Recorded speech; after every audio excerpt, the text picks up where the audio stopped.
할렐루야. 아멘. 수요예배 오신 우리 성도님들 환영하고 축복합니다. 네, 잘 지내셨나요? 시편 말씀을 보는 이 수요예배에 오랜만에 제가 와서 누가복음 말씀을 전하게 되었습니다.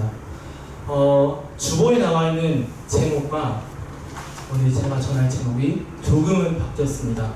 주보에는 제가 뭐라고 했냐면 내 입으로 말하는 내가 사는 법이라고 원래 제목을 정했습니다. 네, 목사님이 그 제목을 보시고 바로 문자를 주시더라고요. 이 본문에 이 제목 맞나요? 라고 문자를 주시더라고요. 생각해보니까 정말 제목이 교회에서의 그 설교의 제목과는 다르게 조금은 더 직설적인 느낌도 들었고 뭔가 포장되지 않는 느낌이 들었던 것 같더라고요. 그래서 제목을 바꿨는데 그 제목이 뭐냐면 하나님과 이웃을 사랑해야 하는 이유라고 제목을 바꿨습니다. 따끈따끈하게 오늘 저녁에 바꿨습니다.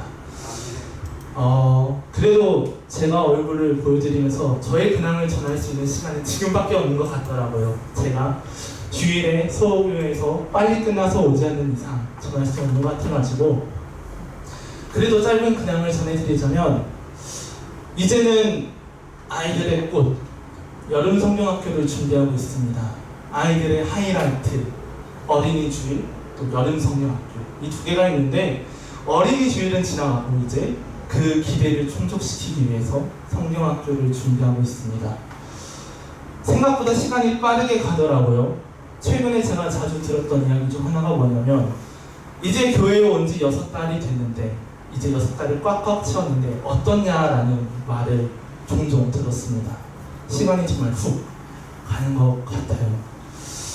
오늘 말씀은 그 빠르게 흘러가는 시간 속에서 제가 가정의 달인 5월 달에 부서 아이들의 말씀을 준비하면서 그때 새롭게 받았던, 새롭게 느껴졌던 말씀입니다.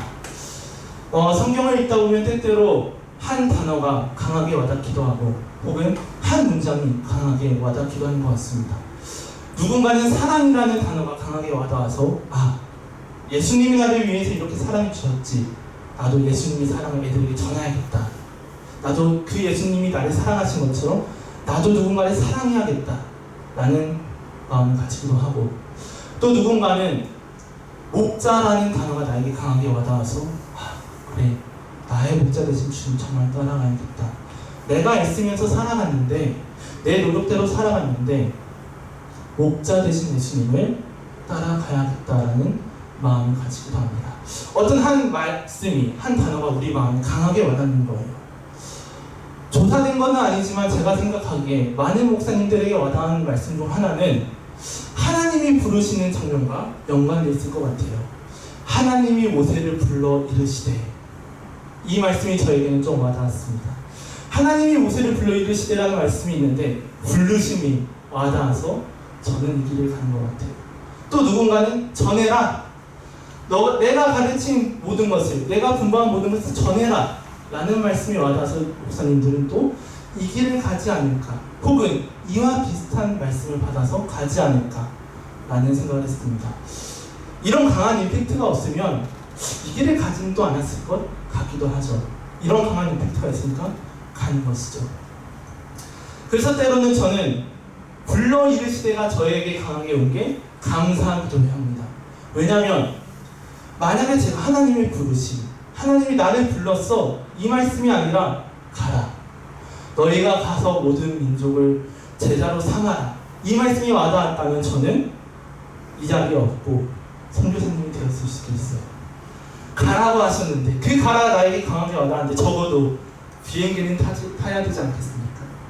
어느 나라라도 가야 되지 않겠습니까? 근데 저는 다행히도 그 말씀을 안 와닿습니다. 이런 것처럼 저에게 5월에 강하게 다가온 말씀이 있었는데 그것이 무엇이냐면 바로 오늘 본문에 있는 살리라입니다. 오늘 본문 28절 말씀 한번 보겠습니다. 예수께서 이르시되 내 대답이 옳도다 이를 행하라 그러면 살리라 하시니 예수님이 말씀하시는 거죠. 너의 대답이 옳아 그러니 그것을 행해 그러면 너가 살 거야. 예수님이 너가 그것을 행해. 너가 알고 있는 그것이 맞아. 그러니 너가 행해라. 그러면 너가 살 거야. 라고 말씀하시는 거예요. 어떻게 성도님들은 이 살리라가 와닿으신가요? 성도님들의 마음에 뭔가는 다르게 와닿으신가요? 하나님을 사랑해야 돼, 이웃을 사랑해야 돼 라는 이 말씀, 하나님을 사랑하고 이웃 사랑하는 이 말씀은 우리에게 너무나 익숙한 말씀입니다. 마치 이 율법사가 예수님의 질문에 바로 답한 것처럼 우리는 너무나도 잘 알고 있어요. 먼저 우리가 살펴볼 거가 있는데, 이 익숙한 말씀이 누가복음뿐만 아니라 마태복음에도 나타나고 마가복음에도 나타나 있습니다. 근데 중요한 것은 제자들이 성경을 기록할 때 그 제자들의 관점에 따라 오늘의 본문이 약간의 차이가 있다라는 거예요. 그래서 먼저는 마태복음을 한번 보려고 합니다. 마태복음 22장 35절 말씀. 그 중에 한 율법사가 예수를 시험하여 묻되 라고 시작을 합니다. 먼저 시작은 똑같습니다. 율법사가 예수님을 향해 묻는 거예요. 근데 무엇이 다르냐면, 선생님이요, 이 율법 중에 어느 계명이 크니까 하고 묻습니다. 마태복음에서는 율법사가 묻는 게, 예수님, 많은 말씀이 있는데, 많은 계명이 있는데 그 중에 어떤 게 가장 큽니까? 어떤 게 가장 먼저 됩니까? 라고 묻는 거예요. 37절을 더 보면은 예수님께서 이렇게 대답하시죠. 예수께서 가라사대 내 마음을 다하고 목숨을 다하고 뜻을 다하여 주 너의 하나님을 사랑하라 하셨으니 라고 답하십니다. 어떤 계명이 가장 크냐는 그 질문에 예수님께서 답하시는 거예요. 하나님을 사랑하는 게 가장 크다. 그리고 그 뒤에 이어서는 이웃을 사랑하는 게 가장 크다 라고 말씀하십니다. 마가복음도 가볼까요? 마가복음 12장 28절에 서기관이 이렇게 묻습니다. 서기관 중 한 사람이 저희의 변론하는 것을 듣고 예수께서 대답을 잘하신 줄 알고 나와 묻되 모든 계명 중에 첫째가 무엇이니까? 똑같이 마태복음처럼 어떤 계명이 가장 큽니까? 어떤 계명이 첫째 됩니까? 라고 묻습니다. 근데 그 질문에 예수님이 뭐라고 답하시냐면, 예수께서 대답하시되 첫째는 이것이니 이스라엘아 들으라 주 곧 우리 하나님은 유일한 주시라 라고 말씀하면서 하나님 사랑, 이웃 사랑을 쭉 말씀하십니다. 마태복음은 또 마가복음은 그 관점이 똑같습니다. 계명 중에 어떤 게 크나요? 그리고 그 질문에 예수님께서 답하시죠. 하나님을 사랑하고 이웃을 사랑하는 게 가장 크다. 마태복음과 마가복음은 그 관점이 똑같고 그 질문에 대답하는 사람도 예수님으로 똑같은 거예요. 근데 누가복음은 조금 다릅니다. 누가복음은 질문도 다르고 대답하는 사람도 다릅니다. 누가복음 봐보겠습니다. 25절 말씀. 어떤 율법사가 일어나 예수를 시험하여 가로되 선생님, 내가 무엇을 하여야 영생을 얻으리까? 라고 묻습니다. 그전에는 어떤 계명이 첫째입니까? 어떤 계명이 가장 큽니까? 라고 물었다면 누가복음에서는 관점이 변해서 어떻게 해야, 무엇을 해야 영생을 얻겠습니까? 라고 질문이 바뀌었습니다. 그 관점이 영생으로 바뀐 것이죠. 그리고 그 질문에 예수님께서 어떻게 답하시냐면 26절 예수께서 이르시되 율법에 무엇이나 기록되었으며 내가 어떻게 읽느냐? 라고 오히려 역으로 질문하시는 거예요. 그전에는 질문에 답해 주셨다면 지금은 오히려 율법사에게 너가 읽는 그 율법에 무엇이라 되어 있니? 너는 그 기록을 어떻게 읽니? 라고 묻는 것이죠. 그 율법사가 이제 이렇게 대답합니다. 27절 말씀. 대답하여 가로되 내 마음을 다하며 목숨을 다하며 힘을 다하며 뜻을 다하여 주 너의 하나님을 사랑하고 또한 이웃을 내 몸과 같이 사랑하라 하였나이다. 율법사가 여기서 말합니다. 마치 우리가 너무나도 잘 알고 있는 것처럼 하나님을 사랑하고 우리는 이웃을 사랑해야 합니다. 무엇을 위해? 영생을 얻기 위해. 그 지금 대답에 예수님이 말씀하시죠. 내 대답이 옳도다. 이를 행하라. 그러면 너가 살 것이다. 율법사의 질문에 너의 말이 맞아. 너가 잘 알고 있어. 이것을 행해. 그러면 너가 살 거야. 라고 말씀하시는 거예요. 적어도 누가복음은 영생에 관해서 관점을 가지고 있고 내 영혼이 사는 것을 강조하고 있다는 거예요. 어떻게 성도님들은 이 누가복음이 강조하는 영생을 얻기 위해 하나님을 사랑하고 이웃을 사랑하시나요? 그래도 우리는 하나님을 사랑하기 위해 고민을 하고는 살아가요. 중요한 순간에 우리는 고민한단 말입니다. 과연 이것이 하나님이 원하는 길일까?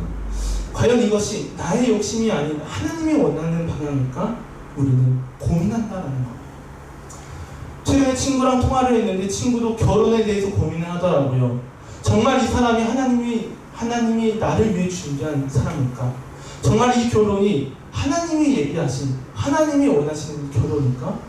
고민했습니다. 우리는 적어도 하나님을 사랑하기 위해 고민을 하고 애쓰며 살아가고 있는 거예요. 근데 문제는 이것이죠. 하나님을 사랑하고 이웃을 내 몸처럼 사랑해야 한다고 말한 율법사처럼 우리가 너무나도 잘 알고 있지만, 그래서 애쓰고 있지만, 그래서 고민하고 있지만, 문제는 우리에게 이웃을 사랑하기 싫을 때가 있다는 겁니다. 우리에게 하나님을 사랑하기 싫을 때가 종종 있다라는 거예요.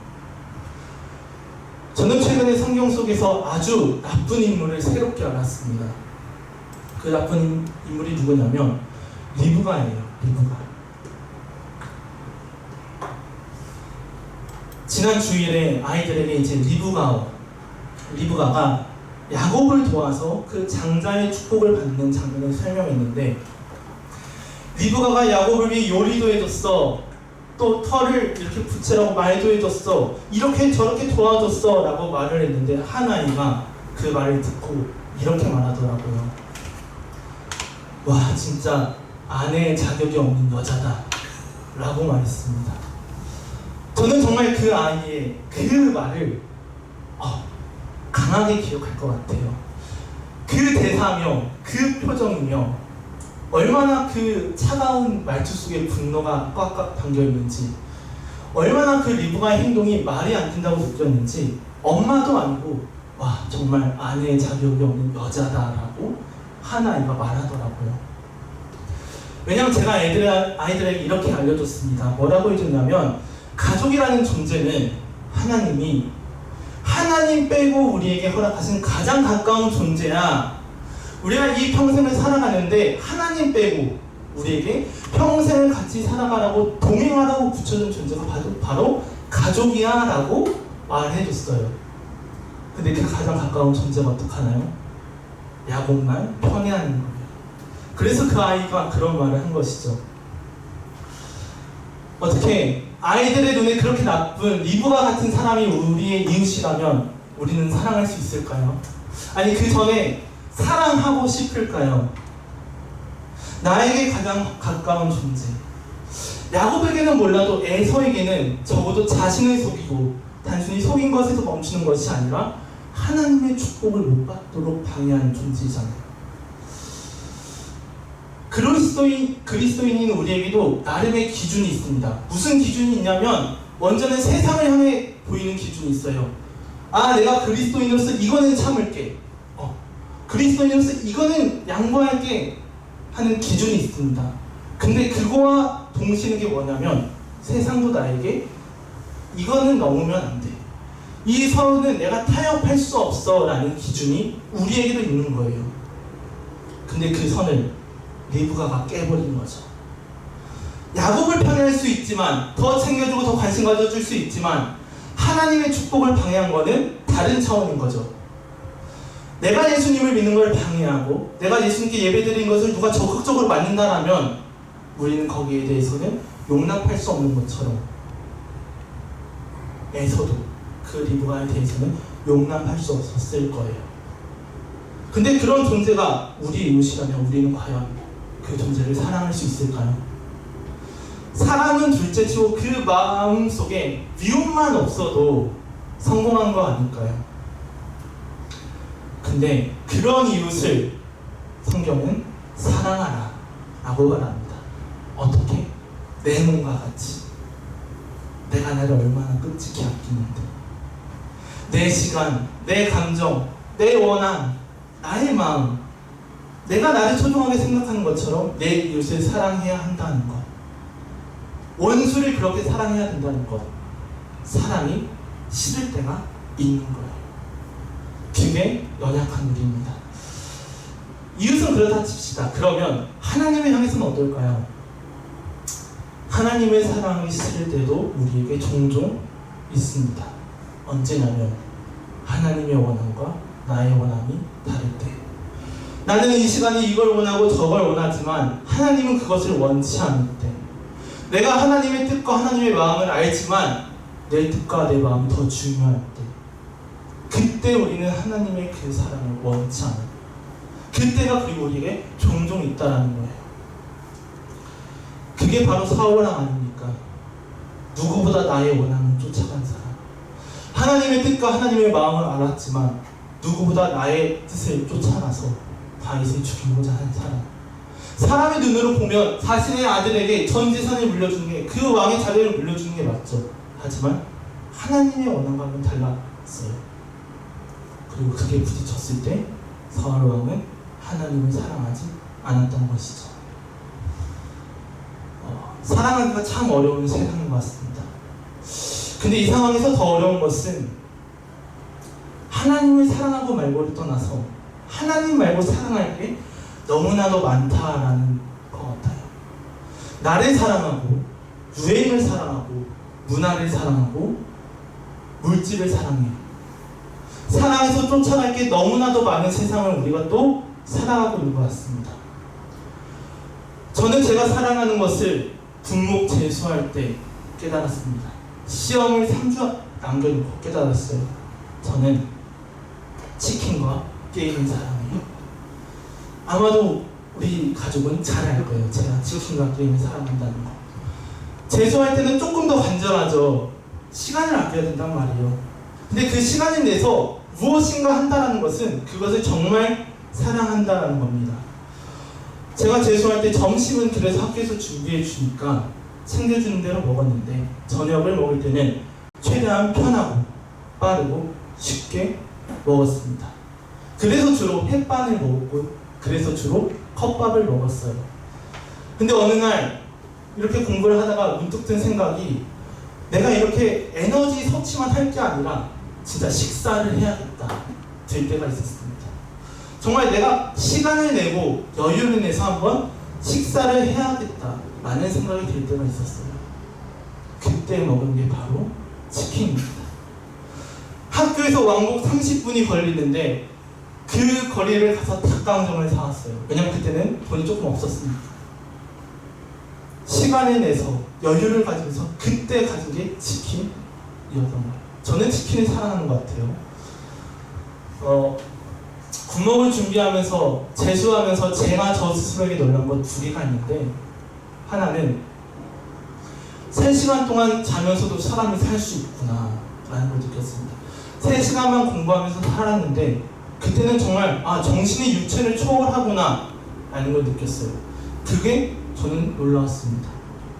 근데 시험 3주 전에 도저히 이렇게 공부만 해서는 살 수 없겠다 하면서 금요일 저녁 시간에 오늘은 쉬자. 물론 하루를 통으로 쉬는 건 용기가 안 나서 못하겠고, 저녁 이후로는 쉬자 라고 생각이 들어서 무엇인가를 했는데, 그때 한 게 게임이었습니다. 그 중요한 시간에 시간을 내서 무엇을 했냐면, 자는 것도 아니고 어디 놀러 가는 것도 아니고 저는 한 기숙사 비어있는 방에 가서 게임을 했어요.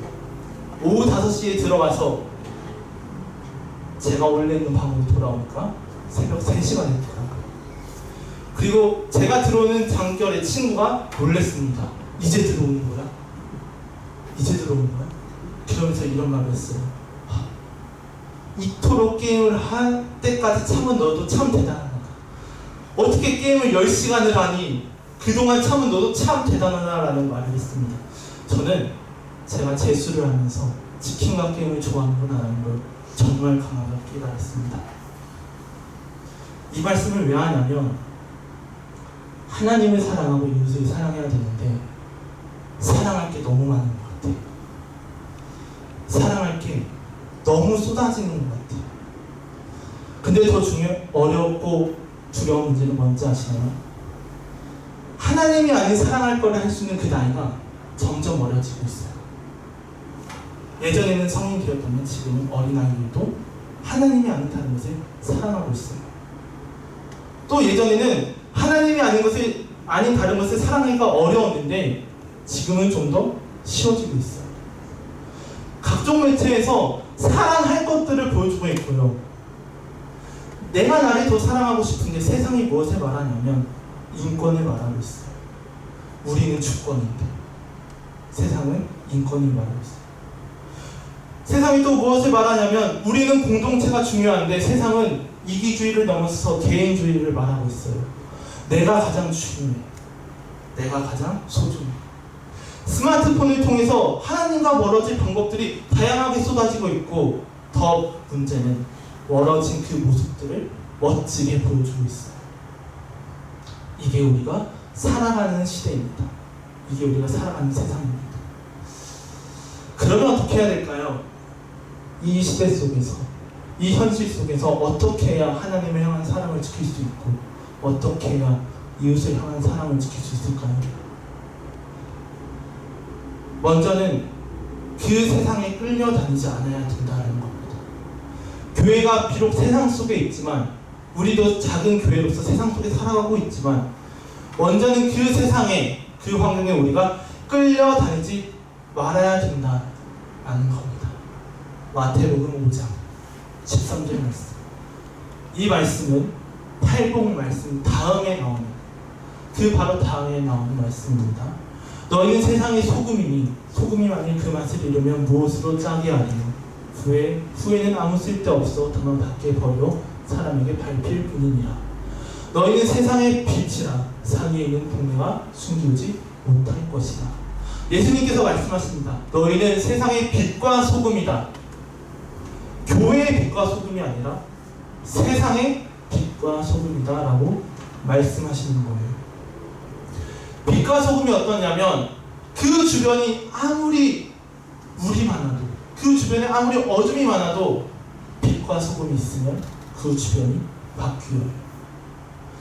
주변에 의해 빛과 소금이 맛을 잇는 게 아니라, 빛을 잇는 게 아니라 빛과 소금이 있어서 주변이 바뀌어 나갑니다. 짠맛을 잃지 않고 짠맛을 오히려 내며 세상에 휩쓸려 빛을 잇는 게 아니라 오히려 빛을 내는 겁니다. 그게 빛과 소금이에요. 하나님을 사랑하기 위해, 내 이웃을 사랑하기 위해 우리가 먼저 해야 되는 것은 세상 속에서 맛과 빛을 잃지 않기, 다른 말로 해보면 세상 속에 끌려가지 않기, 그 환경 속에, 그 유혹 속에 끌려가지 않기입니다. 성경 속에 있는 많은 위대한 믿음의 사람들의 그 위대함이 어디서 나오는 줄 아시나요? 환경에 끌려다니지 않았다라는 거예요. 이스라엘 민족이 정탐을 갔을 때 그 많은 정탐꾼들은 그 환경에, 그 강함에, 그 장성함에 마음이 끌려 포기했습니다. 하나님을 원망했습니다. 근데 여호수아와 갈렙은 어떠나요? 환경에 끌려가지 않았어요. 하나님에게 여전히 끌려가고 있었습니다. 40년 광야 생활을 했습니다. 주변을 돌아보면 나는 믿음이 있어서 들어갈 수 있었지만 믿음이 없는 사람들 때문에 못 들어간 그 사람들이 여전히 있습니다. 근데 그 상황 속에서도 여호수아와 갈렙은 그 주변 환경에 끌려가지 않았어요. 오히려 하나님에게 끌려갔어요. 그러니까 갈렙이 대답하는 거죠. 그때와 지금 제가 일반입니다. 여전히 나는 장성합니다. 하나님이 약속하신 그 산지를 나에게 주십시오 라고 말하는 거예요. 환경에 끌려가지 않았습니다. 하나님에게 여전히 끌려가니까. 우리는 환경에 끌려가서는 안 됩니다. 하나님을 사랑하기 위해, 이웃을 사랑하기 위해 환경을 이겨서야 되는 것이죠. 환경에 끌려다니지 않는다면 그와 동시에 끌려다녀서는 안 될 것 하나가 더 있습니다. 그것은 바로 나예요. 나. 내 상식, 내 판단, 내 원함, 내 감정, 내 기준에 끌려다녀서는 안 되는 거예요. 제가 예전에 저와 가까운 한 사람과 싸운 적이 있습니다. 손으로 싸운 것은 아니고 말로 싸우고 감정으로 싸웠어요. 근데 제가 생각했을 때 저는 언제나 그 사람이 잘못해서 싸웠던 것 같아요. 갈등의 원인이 상대방이 있었고, 그래서 상대방이 저에게 먼저 사과하기를 좀 원했던 것 같습니다. 그래서 이런 생각을 했어요. 이번에는 절대 내가 먼저 사과하지 않아야겠다. 왜냐면 나는 잘못이 없으니까. 언제나 나는 잘못이 없잖아요. 왜냐면 나는 잘못 없으니까. 항상 잘못은 상대방이니까. 그런 마음을 가지고 수요 예배를 드리면서 뒤에서 말씀을 듣고 있는데, 그날따라 하나님이 이런 마음을 주시더라고요. 나단아, 너가 사과해야지. 그러니 이런 생각이 들었습니다. 하나님, 아무리 그래도 이번에는 아닌 것 같아요. 이번만큼은 제가 먼저 사과하는 게 아니라 먼저 사과를 듣고 싶습니다. 라는 마음이 들었어요. 근데 그래도 하나님은 말씀하시는 것 같았어요. 아니야, 그래도 너가 먼저 사과해. 이미 설교는 안 들어와요. 이미 저의 마음속에서 하나님과 만나고 있어서 사과를 해야 되나? 말해야 되나? 깊은 고민이 진행되고 있습니다. 참 곤란했어요. 왜냐면 머릿속으로는 알잖아요. 이웃을 사랑해야지. 근데 이 머릿속에 있던 게 마음으로 가서 행동하기까지 얼마나 어려운지 참 고민이 됐습니다. 차라리 이 감동을 상대방에게 주시지. 나와 싸운 상대방에 가셔서 그래, 내가 잘못했으니 내가 사과를 해야지, 이 마음을 주시지. 저에게 찾아오셔서는. 그래서 더 고민했습니다. 하나님, 진짜 이번만큼은 아닌 것 같아요. 제 마음이 못할 것 같아요. 제가 억지로 하더라도 제 몸이 못 견딜 것 같아요. 라고 생각을 했어요. 정말 고민했습니다. 근데 그때 하나님이 이렇게 말씀하신 것 같더라고요. 너가 살기 위해 사과하는 거야. 너의 마음이 더 악해지지 않기 위해, 너의 마음속에 미움이 없기 위해 너가 사과하는 거야. 미움이 마음속에 계속 남아있는 게 아니라 너가 싫더라도 너의 마음이 살기 위해서, 선해지기 위해서 너가 먼저 사과하는 거야. 이 마음이 들었습니다. 어쩌겠어요? 온몸을 비틀면서 사과를 했죠. 행동까지 안 가도 억지로 하나님을 사랑하고 이웃을 사랑하려는 그 마음을 가지면 어떻게 되는 줄 아시나요? 적어도 그 마음이 더 악해지지는 않은 것 같습니다. 내가 바빠서, 내가 피곤해서, 내가 시간을 내서 주님을 못 만나더라도 적어도 그 마음에 주님을 사랑하는 마음이 있으면, 적어도 그 마음에 용서가 안 되더라도 이웃을 사랑하는 마음이 있으면 그 마음이 주님을 떠나진 않고 그 마음이 더 악해지진 않는 것 같아요. 나의 원함, 나의 감정, 나의 마음에 더 이상 끌려가지 않는 거예요. 그때는 적어도 하나님의 원함으로 가려고 고민하는 거예요. 홍해를 건너고 3일 동안 이스라엘 민족을 굳이 마라로 이끌어온 하나님이 이스라엘 민족에게 무엇을 하셨냐면 그들에게 법도와 율례를 주시면서, 말씀을 주시면서 이렇게 말씀하셨어요. 나의 말에 귀를 기울여 나의 보기에 의를 행해, 나의 말씀을 지켜 나의 말씀에 순종해 라고 하셨습니다. 왜일까요? 그래야 이스라엘 민족이 사니까. 말씀에 귀를 기울이지 못하더라도 적어도 그 마음에 하나님의 말씀을 들어야겠다 라는 생각이 있으면 더 악해지지 않고 선을 향해서 나아가니까. 하나님을 향해 의를 행하지 못하고 말씀에 순종하지 못하더라도 적어도 그 마음에 내가 순종해야지 마음이 있으면 그 마음이 더 악해지지 않으니까, 그 영혼이 사니까. 하나님은 치료하시는 하나님인데, 마라의 쓴물을 단물처럼 바꾸신 그 하나님인데, 바꾼 것처럼 우리의 영혼을 치료하신 하나님인데, 그 하나님을 이스라엘 민족이 봐야 우리 이스라엘 민족이 살아갑니까? 나를 보라고, 나의 말씀을 들으라고, 나의 말씀을 순종하라고 하나님이 말씀하는 겁니다. 하나님을 생각하는 그 마음이 있으니까 악해지지 않아요. 내가 사과하면 내 몸이 못 견딜 것 같았는데 온몸을 비틀면서 사과하니까 내 마음이 선으로 가고 있어요. 내 마음이 살아가는 거예요. 내 마음속의 미움이 없어지는 거예요. 너가 무엇이 중요한지 알고 있니? 영생을 얻기 위해 무엇을 해야 되는지 알고 있니? 그러면 행해. 그럼 너가 살 거야. 행하라. 그러면 살리라. 예수님이 영생을 얻는 방법을 우리에게 말씀 주셨습니다. 성도님들은 어떠신가요? 무엇을 위해 행동하시나요? 그 마음속에 어떤 마음이 있으신가요? 성도님들의 마음속에 내 영혼을 살려야겠다는 마음을 가지시기 바랍니다. 내가 살기 위해서라도 하나님을 사랑하고 이웃을 사랑해야지 라는 마음을 가지시기 바랍니다. 만약 이게 어려우신가요? 못하실 것 같나요? 그러면 적어도 그 마음에 사랑하려고 애써야지, 못할 것 같아도 사랑해봐야지 라는 마음을 가지시기 바랍니다. 왜? 그래야 더 악해지지 않습니까? 그래야 우리가 주님 안에서 새 생명을 얻으면서 살아가니까. 용산 새생명교회, 새 생명을 얻는 교회잖아요.